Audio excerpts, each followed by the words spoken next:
Dear learners, viewers, and subscribers, welcome to our Learning Center. Dear learners and viewers, I think all you are well by the mercy of Almighty Allah. Today, I am going to discuss right form of verb. Right form of verb is a grammatical item which is very important for the learners if they want to write something and in the exam there is a grammatical option right form of verb. Use the right form of verb. Generally SSC and SSC level examinees get here 5 marks. So this class is very important for them. Dear learners, be attentive to our class. I hope this class will be very effective for you to use the right form of verb. Let's start the class. Rule number 1, right form of verb, singular subject plus singular verb. Singular verb যদি সাবজেক্টটি singular হয়, singular subject হলে আমরা সেখানে singular verb ব্যবহার করে থাকি। Singular verb বলতে বিশেষ করে থার্ড পারসন সিঙ্গুলার সাবজেক্টের জন্য আমরা যে ভার্বগুলো রয়েছে, যেমন ডাজ একটি যুক্ত ভার্ব এবং এখানে রয়েছে ওয়াজ যুক্ত ভার্ব, ইজ একটা যুক্ত ভার্ব এবং হ্যাজ একটা যুক্ত ভার্ব এবং পাশাপাশি যে কোনো ভার্বের সাথে এস বাই এস যুক্ত থাকতে পারে। যেমন আমরা একটা এক্সাম্পল দিলাম ওয়ার্কস। তো এই ধরনের সাবজেক্ট যদি আমাদের সিঙ্গুলার হয় সেক্ষেত্রে আমরা সিঙ্গুলার ভার্বগুলো ব্যবহার করব। আর সিঙ্গুলার ভার্বগুলো হবে মূলত এরকম। তো আমরা এক্সাম্পল দেখে নিই। যেমন আমরা এখানে দিলাম যে হি হ্যাভ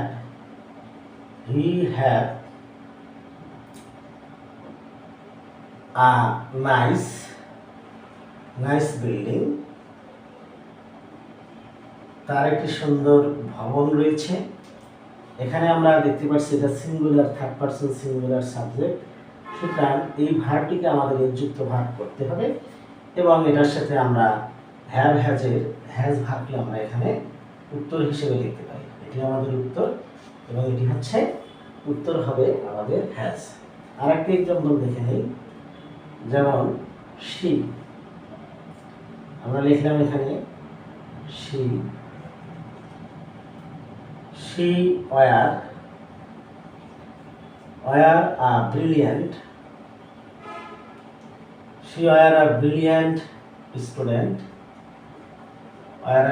স্টুডেন্ট, সে ছিল একজন মেধাবী ছাত্রী। এখানে থার্ড পারসন সিঙ্গুলার সাবজেক্ট, সুতরাং এর যুক্ত ভার্ব আমরা ওয়াজটাকে এখানে বসাবো যেহেতু এটি পাশে রয়েছে। এই হলো সিঙ্গুলার সাবজেক্ট হলে সিঙ্গুলার ভার্ব আমরা ব্যবহার করব। 2 number rules, plural verb plus plural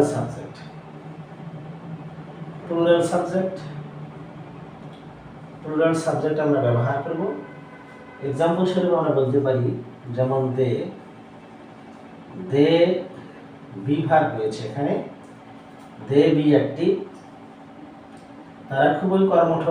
এখানে আমরা দে আর বসাতে পারি, পাস্টের জন্য আমরা আর বসাতে পারি, অর্থাৎ প্লুরাল ভার্ব। এই ভার্বগুলো ব্যতীত অন্য ভার্বগুলো আমরা প্লুরাল সাবজেক্ট থাকলে আমরা অন্য ভার্বগুলোকে এখানে ব্যবহার করতে পারি। Another example, we has completed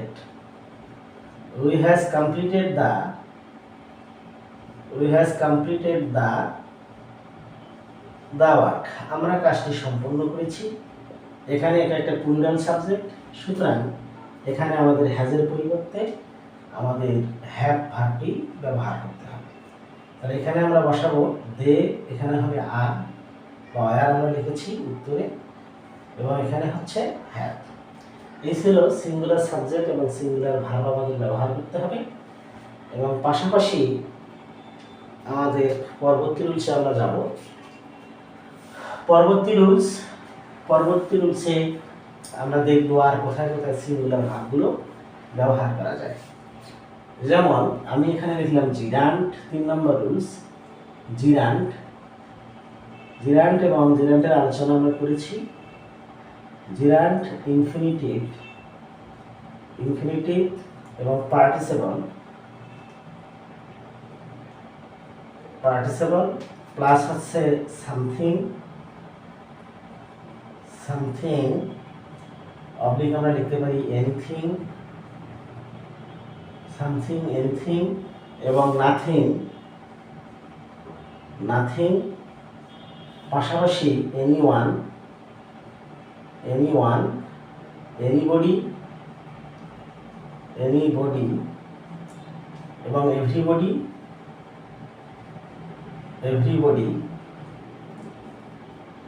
এবং নোবডি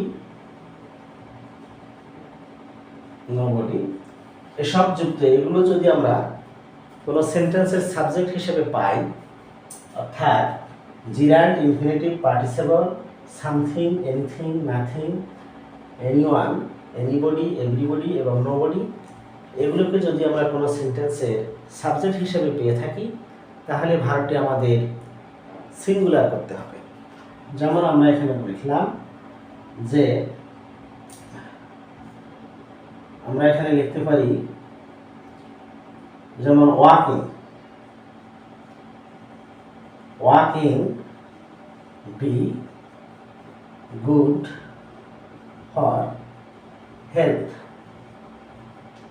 অর্থাৎ walking be good for health, হাঁটাটা স্বাস্থ্যের জন্য ভালো। তাহলে এটা আমাদের একটি জিরান্টের উদাহরণ।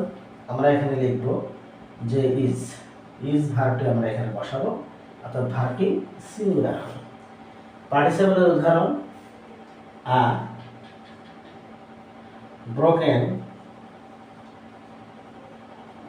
ব্রোকেন হার্ট,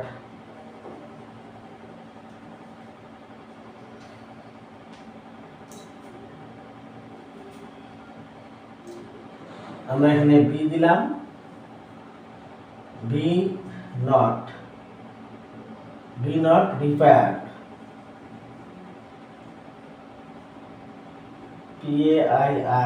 রিপেয়ার্ড, অর্থাৎ a broken heart be not repaired. এখানে আমাদের এটা একটা পার্টিসিপল যুক্ত ব্রোকেন হার্ট বানানটি একটু সংশোধন করে নেই, ACRT, ব্রোকেন হার্ট।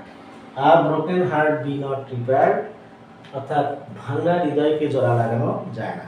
এখানে যেহেতু ব্রোকেন হার্ট এটা পার্টিসিপল যোগে আমাদের গঠিত হয়েছে, এজন্য আমরা এখানে ভার্বটিকে সিঙ্গুলার করব, অর্থাৎ ইজ ভার্বটি আমরা এখানে বসাতে পারি। এরপরে রয়েছে যেমন নোবডি,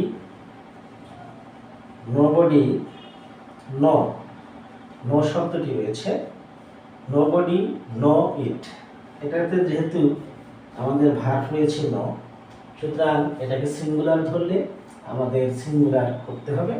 সেজন্য এই ভার্বের সাথে আমাদের এস বাই এস যুক্ত করতে হবে। আমরা এখানে যুক্ত করলাম নোজ, নোবডি নোজ ইট, অর্থাৎ কেউ এটা জানে না।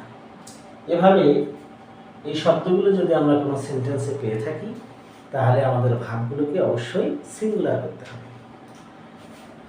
রুলস নাম্বার 4 নম্বর রুলসে আমরা বলতে পারি যে 4 নম্বর রুলস হচ্ছে যেমন হ্যাভ, হ্যাজ, হ্যাড এবং হ্যাভিং। এছাড়া রয়েছে এই যে শব্দগুলো রয়েছে হ্যাভ, হ্যাজ, হ্যাড এবং হ্যাভিং। এছাড়া রয়েছে টু বি, অর্থাৎ টু বি এর পরে প্লাস কোনো ভার্ব যদি থাকে, তাহলে সেটাকে আমরা ভিতে রূপান্তর করব, অর্থাৎ হ্যাভ, হ্যাজ, হ্যাড, হ্যাভিং এবং টু বি যদি কোনো ভার্ব থাকে, সেটাতে পরবর্তী ভার্বটাকে আমরা অবশ্যই পাস্ট পার্টিসিপল করব। যেমন আমরা এখানে একটা উদাহরণ লিখি, যেমন দে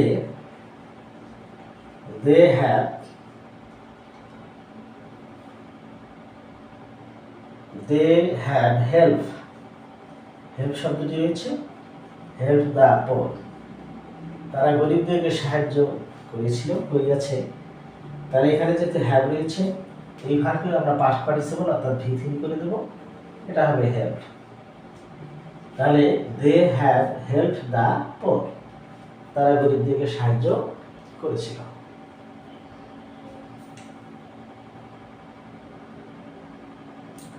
নেক্সট এক্সাম্পল, যেমন হ্যাভিং টেক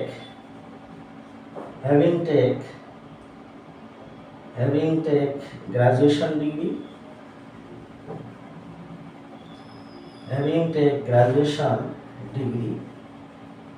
গ্রাজুয়েশন ডিগ্রি নিয়ে he got a good job, অর্থাৎ গ্রাজুয়েশন ডিগ্রি নিয়ে, স্নাতক ডিগ্রি নিয়ে সে একটা ভালো চাকরি পেয়েছে। যেহেতু হেভিং রয়েছে, সুতরাং আমরা এখানে এই ভার্বটি পাস্ট পার্টিসিপল করব। এটার উত্তরটা হবে টেকেন। টেকেন হচ্ছে টেকের past participle. Next rules number 5 নম্বর রুলসে আমরা লিখব যে am, is, are, was, were, be, been,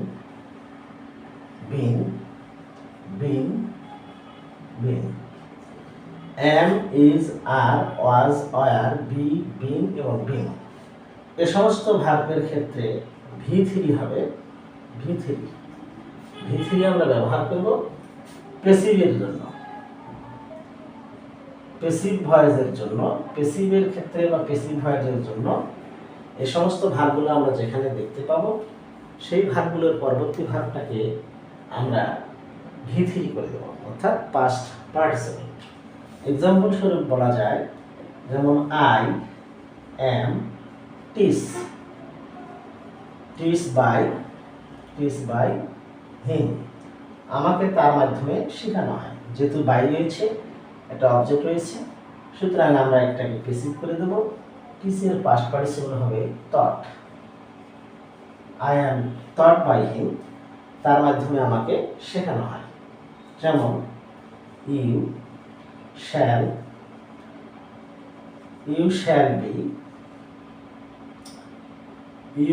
B fit by me, অর্থাৎ তোমার মাধ্যমে আমাকে খাওয়ানো হবে। তাহলে এটির পাস্ট পার্টিসিপল আমরা করে দেবো। ফিট মানে হচ্ছে খাওয়ানো, এটি হচ্ছে একটি পজিটিভ ভার্ব এবং আমাদের এখানে হবে ফেড, এটাকে আমরা বলবো ফেড। আমাদের উত্তরটা হচ্ছে ফেড। উপরের আই অ্যাম টিচ, এটার উত্তর হচ্ছে টট। অর্থাৎ এভাবে প্যাসিভ ভয়েস করে আমাদের ভার্বটি চেঞ্জ করতে হবে। পরবর্তী এক্সাম্পল, পরবর্তী উদাহরণ, রুলস নাম্বার 6। আমরা সাধারণত ক্যান, মডাল যেগুলো রয়েছে, আমরা সংক্ষেপে মডাল লিখি। মডালগুলো আমাদের রয়েছে মডাল প্লাস V1, অর্থাৎ কোনো সেন্টেন্সে যদি মডাল ভার্ব ব্যবহার করা হয়, সেক্ষেত্রে মডালের পরে আমরা V1 বসাবো এবং পরবর্তীতে modal verb modal plus V3, এটা হচ্ছে একটা প্যাসিভের ক্ষেত্রে। প্যাসিভ ভয়েস যদি আমরা তৈরি করি, প্যাসিভ ভয়েস, সেক্ষেত্রে মডালের পরে মডাল প্লাস, একটু মিস্টেক হয়েছে, modal plus B plus V3, অর্থাৎ মডালের পরে বিভাগ থাকবে। আমরা ভার্ব ক্লাসে আলোচনা করেছি যে মডাল ভার্বগুলো can, could, may, might, shall, should, will, would, ought, to, going to, use to, dare, need, must, এগুলো ছিল আমাদের মডাল। মডালের পরে যদি বি থাকে, তাহলে ভার্বের পাস্ট পার্টিসিপল করব প্যাসিভ অর্থে এবং মডাল প্লাস V1 ব্যবহার করব আমরা সাধারণ ফর্ম। যেমন দে ক্যান একটি modal, they can did it, তারা এটা করতে পারে। এখানে আমাদের যেহেতু সাধারণ ফর্ম, এজন্য আমাদেরকে এখানে আমরা ব্যবহার করব ডু। এবং আরেকটি প্যাসিভের অর্থ দেই, যেমন ইট, ইট ক্যান দিয়ে আমরা দিই ইট ক্যান বি রয়েছে, ইট ক্যান বি আমরা দিলাম এখানে do, it can be do by you, অর্থাৎ তোমার মাধ্যমে এটা করা যেতে পারে। সেক্ষেত্রে আমাদের প্যাসিভ বোঝাচ্ছে, বাই রয়েছে এবং একটা অবজেক্ট রয়েছে, বস্তুবাচক অবজেক্ট দিয়ে শুরু, সাবজেক্ট দিয়ে শুরু হয়েছে। তাহলে ইট ক্যান বি ডু, এটা হবে আমাদের ডান, উত্তর হবে ডান, অর্থাৎ তোমার মাধ্যমে এটা করা হতে পারে। এই ছিল আমাদের 6 নাম্বার রুলস। রুলস নাম্বার আমরা 7 দেখব।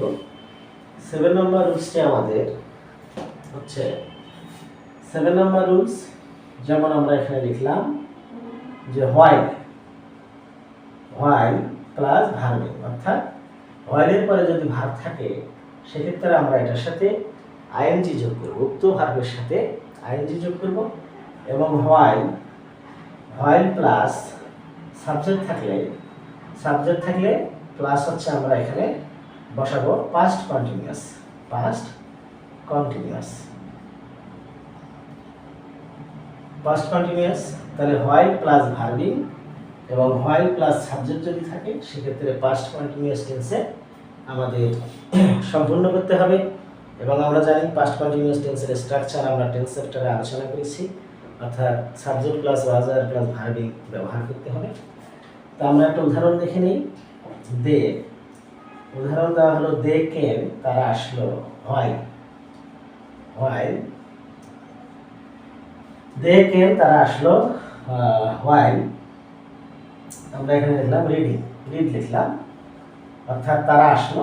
এখানে আমাদের রিড ভার্ব রয়েছে, এখানে হোয়াইলের পরে কোনো সাবজেক্ট নেই, সরাসরি ভার্ব রয়েছে, এজন্য আমরা এটাতে লিখব রিডিং, এটি হবে আমাদের রিডিং। এরপর আরেকটি এক্সাম্পল আমরা লিখতে পারি, যেমন উই ভিজিটেড হিম, আমরা তাকে পরিদর্শন করলাম, হোয়াইল হি আমরা এখানে একটা ভার্ব লিখব, হোয়াইল হি কুক লিখলাম,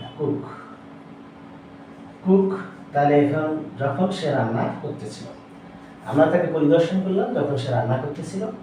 এখানে যেহেতু আমাদের হোয়াইলের পরে সাবজেক্ট রয়েছে হি একটি সাবজেক্ট, সুতরাং এখানে আমাদের কন্টিনিউয়াস করতে হবে। আমাদের রাইট ফর্ম অফ ভার্ব এটা হবে কুকিং, উত্তরটি হবে আমাদের cooking. Okay, dear learners, already we have completed 7 rules of right form of verb. These are the major rules of right form of verb. In the next class I will discuss rest of the rules of right form of verb. So I think this class will be very effective for you. If you like this class, you can comment, share and subscribe to continue the channel. And thank you very much for watching this video. See you again in the next class.